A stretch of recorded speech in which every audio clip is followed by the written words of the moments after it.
dengan nomor presensi 31.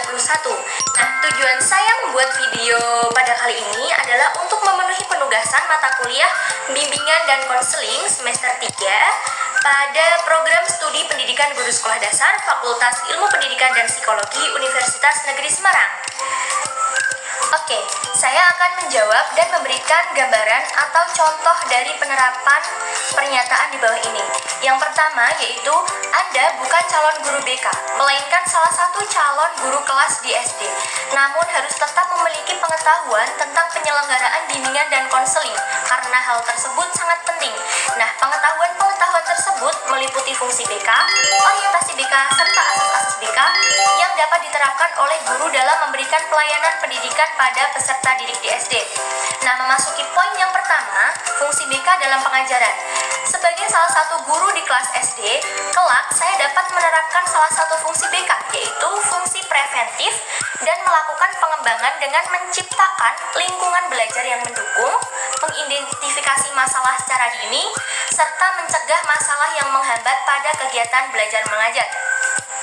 Nah, untuk contoh penerapannya sendiri, yaitu sebagai guru SD, saya bisa memberikan motivasi kepada siswa yang tampak kurang percaya diri dalam pelajaran serta membantu siswa yang kesulitan bersosialisasi dengan teman sebaya.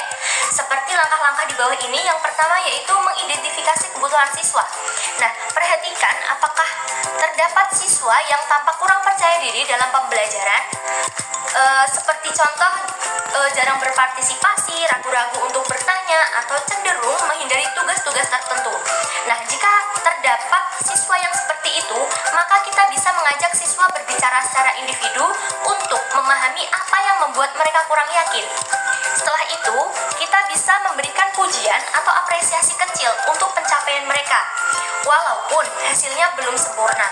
Nah, untuk poin kedua, yaitu orientasi BK dalam pendidikan, adalah sebagai guru SD, orientasi atau pengenalan BK sangat diperlukan. Namun, pendekatan yang holistik dapat diterapkan dengan memberikan perhatian tidak hanya pada aspek akademik siswa, namun juga emosional dan sosial mereka. Seperti halnya contoh ketika seorang siswa terlihat sedih atau tertekan. Nah, upaya sebagai salah satu guru di SD, saya dapat melakukan pendekatan personal untuk mendengarkan keluhannya serta bekerja sama dengan orang tua, bahkan konselor pun jika diperlukan. Nah, poin yang ketiga yaitu asas-asas dalam interaksi sehari-hari. Sebagai guru SD, terdapat contoh penerapan asas-asas dalam layanan bimbingan dan konseling. Saya mengambil beberapa asas dari 12 asas BK. Yang pertama, asas yang saya ambil adalah asas kerahasiaan. Nah, asas kerahasiaan ini sendiri yaitu menjaga kepercayaan siswa.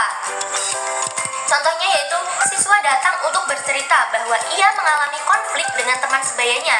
Nah, saya sebagai guru wajib menjaga kerahasiaan cerita ini serta tidak membicarakannya dengan siswa lain, guru lain, bahkan orang tua lain tanpa persetujuan siswa yang bersangkutan tersebut. Nah, asas yang kedua yaitu asas kesukarelaan. Nah, asas kesukarelaan ini memastikan partisipasi tanpa paksaan. Nah, saat seorang siswa tampak sedih, saya sebagai guru kelas kelak dapat mendekatinya dengan lemah lembut serta menawarkan bantuan tanpa memaksa siswa tersebut untuk bercerita. Nah, ketika siswa memilih untuk tidak bercerita saat itu, guru dapat memberikan ruang dan waktu sehingga siswa tersebut merasa siap untuk bercerita kepada guru tersebut. Nah, yang terakhir, asas keterbukaan. Nah, asas keterbukaan ini untuk mendorong komunikasi jujur. Guru dapat mengajak siswa berdialog secara jujur. Misalnya, ketika seorang siswa menghadapi kesulitan dalam memahami pelajaran, guru secara terbuka bertanya apa yang membuat mereka kesulitan serta memberikan solusi dengan pendekatan yang jujur dan terbuka. Untuk selanjutnya, kita memasuki nomor 2, yaitu guru yang berkualitas sangat dibutuhkan dalam penyelenggaraan dan keberhasilan pendidikan. Bimbingan dan konseling merupakan bagian dari pendidikan secara keseluruhan. Jelaskan secara lengkap bagaimana profil guru yang berkualitas. Anda Anda diharapkan menjadi guru SD yang berkualitas? Kaitannya dengan pendidikan, bimbingan, dan konseling. Sebagai guru SD kelak, hal-hal apa saja yang Anda lakukan agar kegiatan bimbingan dan konseling bisa dilaksanakan dengan baik?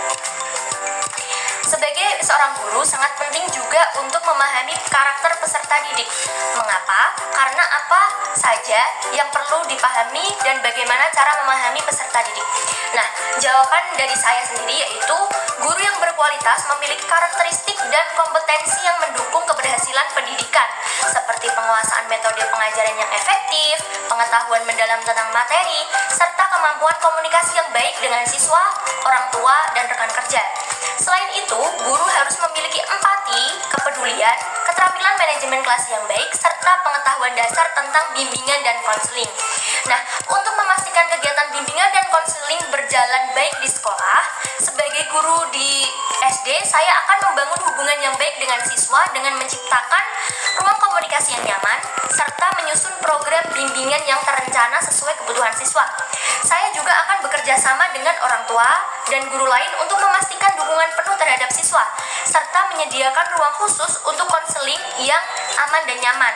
Nah, prinsip kerahasiaan akan selalu saya tetapkan untuk menjaga kepercayaan siswa. Selain itu, saya juga mengadakan sesi konseling rutin sebagai upaya preventif dan menyesuaikan kebutuhan siswa berdasarkan kebutuhan individu siswa yang beraneka ragam. Jika masalah siswa melebihi kompetensi saya akan merujuknya ke konselor yang lebih profesional. Selain itu, saya juga akan mengadakan workshop pengembangan diri serta melakukan evaluasi dan refleksi terus-menerus untuk memastikan bahwa program bimbingan dan konseling ini berdampak positif pada siswa secara akademis, sosial, dan emosional. Nah, sebagai guru SD, sangat penting untuk membangun hubungan akrab dengan siswa. Hal ini akan menciptakan kenyamanan dalam menghadapi berbagai masalah, mengembangkan program bimbingan yang mencakup aspek akademik, sosial, emosional, serta mengintegrasikan pendidikan karakter dalam pembelajaran. Karena memahami peserta didik memungkinkan guru menyesuaikan metode pelajaran, membangun motivasi, menciptakan hubungan yang baik, menangani kebutuhan khusus, mengelola kelas yang efektif, serta membantu pengembangan diri siswa agar mereka dapat mencapai potensi terbaiknya. Nah, yang terakhir yaitu nomor 3, yaitu pola pelayanan BK perlu diketahui oleh guru atau calon guru BK. Anda kelak akan menjadi guru BK setidaknya ketika Anda bertugas di kelas tertentu di SD. Terdapat pola dasar pelayanan BK. Nah, pola umum kemudian berubah menjadi pola 17+ dan BK komprehensif. Nah, pola umum 17 terdiri dari 1 wawasan BK, 4 bidang BK, 5 kegiatan pendukung BK, dan 7 layanan BK. Nah, pola umum 17+ antara lain 7 layanan BK dan penambahan 2 sebagai 9 layanan.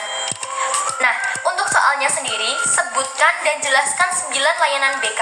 Berikan contoh implementasinya di sekolah dasar 3 diantaranya.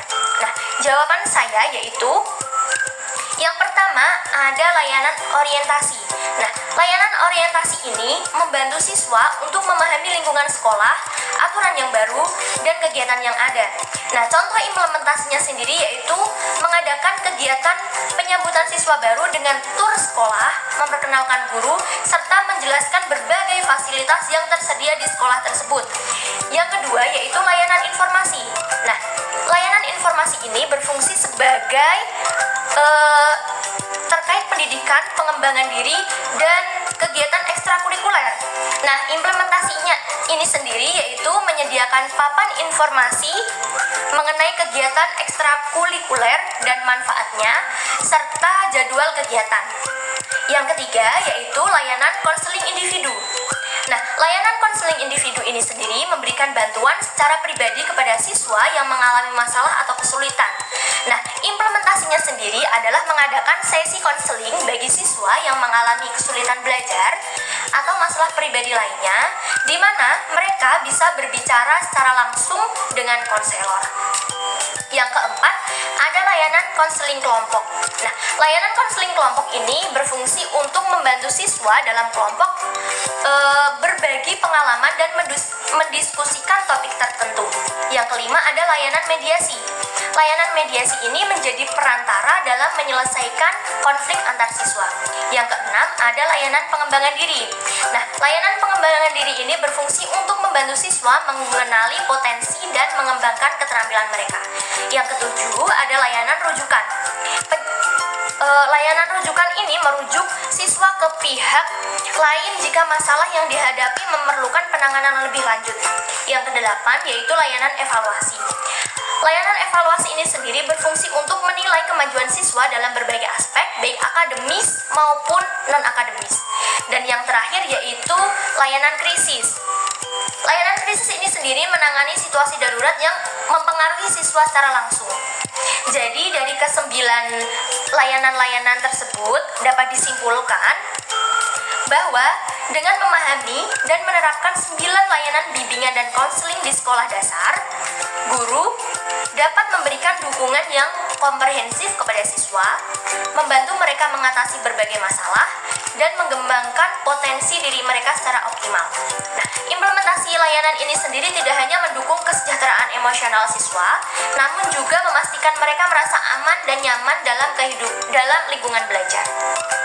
Baik, cukup sekian video dari saya. Kurang dan lebihnya mohon maaf sebesar-besarnya. Terima kasih atas perhatiannya. Wassalamualaikum warahmatullahi wabarakatuh.